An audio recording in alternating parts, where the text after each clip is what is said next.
Сегодня Сёма технический специалист, он лежит возле компьютера. Аудитория сегодня небольшая. Лаки и Юля. Юля, просыпайся. Юля? Юлечка. Ну проснись. Проснись. Все.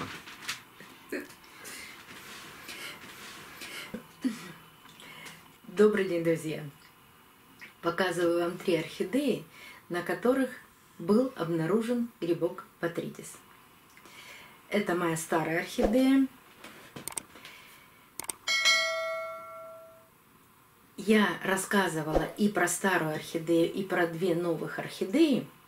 И ссылочку на это видео я оставлю в правом верхнем углу экрана, потому что это продолжение. В тот момент, когда я купила вот эти 2 орхидеи, это биглипы, буквально через 2-3 дня я на них обнаружила этот грибок. И так как я уже сталкивалась с этим грибком, понимая, что это опасное заболевание, но так как я все равно большой экспериментатор, я не стала обрезать цветоносы, а удалила только больные цветы, там, где были именно проявления этого грибка.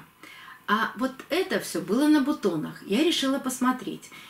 На тот момент, когда я удаляла эти цветы, на них еще не было такого зеленого ореола, то есть грибок еще не начал распылять споры. Поэтому я цветы удалила, а бутоны оставила. Да, действительно, распустились цветы, и грибка на них не оказалось. На этом тоже был белый биглип, белый цветок, и на нем тоже не было никаких пятен.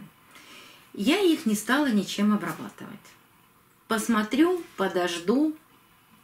Большое всем спасибо, кто мне написал, где приобрести препарат, который борется с этим грибком. Это Топсин М. И вот этим топсином я один раз обработала свою старую орхидею, которая была именно с этим грибком и была долго. Я рассказывала, что везде, во всех пабликах написано, что на листья этот грибок не распространяется. Но почему-то именно у этой орхидеи после этого грибка появились вот такие листья. Новые растут почти без вот этих проявлений. Да, это не клещ, это вот именно какое-то грибковое заболевание. Какое, я не биолог, определить не берусь. Я обработала один раз этим препаратом. Новый листик растет, но он тоже с какими-то непонятными проявлениями. Думаю, что обработаю еще раз. То, что касается вот этого препарата, именно по его использованию хочу вам немножечко рассказать. Но, во-первых, это пестицид. И так как у нас в доме живет 4 кота и собака, пришлось с этим препаратом, с этой обработкой выносить орхидею на улицу.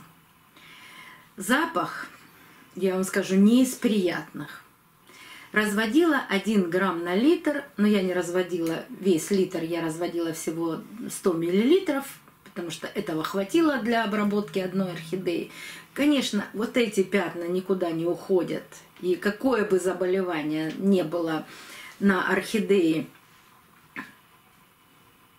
с этим она будет жить дальше, пока не отпадет этот листик, пока она его сама не съест. Кстати, она его начала желтеть, видимо, он ей стал не нужен. Но растит же новые. Пока никаких таких видимых и сильных изменений я не увидела, но именно на этой орхидее. А на этих, на листьях ничего не появилось. Вот на этой точно ничего не появилось. На цветах тоже никаких проявлений не было. И эта орхидея в лучшем состоянии, чем вот эта.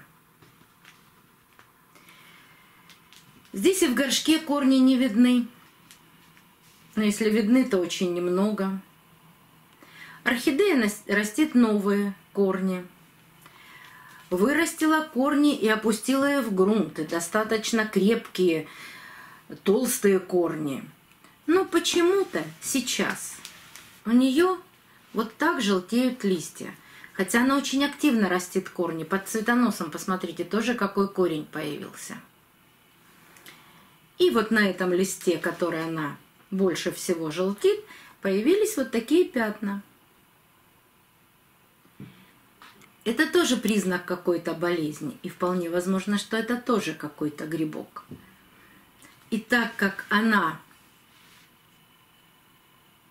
желтит 3 листа, вот эту орхидею и еще раз свою старую орхидею я опять обработаю этим препаратом. Посмотрю, какой он эффект еще покажет мне после обработки. Ну, хотя бы вот этой желтизны и вот этого непонятного для меня сейчас заболевания. Но опять всю обработку проводить буду даже не я, а муж будет проводить на улице. Хорошо, что сейчас у нас уже тепло, в безветренную погоду и обязательно со средствами защиты рук и дыхания. Не очень люблю пользоваться такими препаратами, но есть такие заболевания, которые можно излечить или хотя бы купировать только сильными препаратами, потому что остальные просто не работают на этом. Сделаем еще одну обработку и покажем, какие будут результаты. Но если вы купили орхидею с чистыми абсолютно цветами, и у вас дома вы увидели такие точки на лепестках, обрывайте все эти цветы, не жалейте, потому что дальше может произойти все что угодно. Такой грибок очень коварен и может заразить всю коллекцию. Убирайте эти цветы совершенно отдельно от всей вашей коллекции в любом случае и ждите, наблюдайте, смотрите очень-очень внимательно. Ну что ж, продолжение следует. До новых встреч, друзья! Увидимся на канале. Семочка. Все, Семочка, молодец. Съемка закончена. Будем монтировать.